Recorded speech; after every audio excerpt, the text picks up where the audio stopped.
wildlife in the area.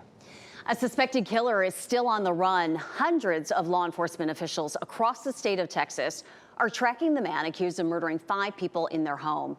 NBC's Sam Brock reports they admit that right now they have very few leads. For a community desperate for answers, there aren't many so far.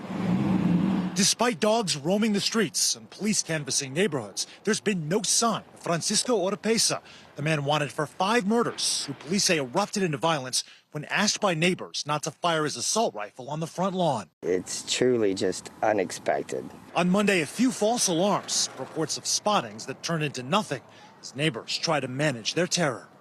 Teresa Morris heard shots from her daughter's house right down the street that Friday night, but had no idea the depth of violence unfolding.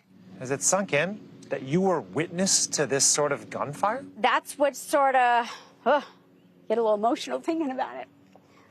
I was here when that happened. And I didn't do anything, but I didn't know, I mean, what could I have done? The tears for so many coming with major revelations about the massacre. Wilson Garcia, whose son and wife were both murdered, told NBC News that he called police late Friday night after their neighbor refused to stop shooting a gun outside and threatened them. Garcia telling our Priscilla Thompson that he and his family called police 5 times in about 20 minutes. He says the neighbor turned up at the house and began shooting.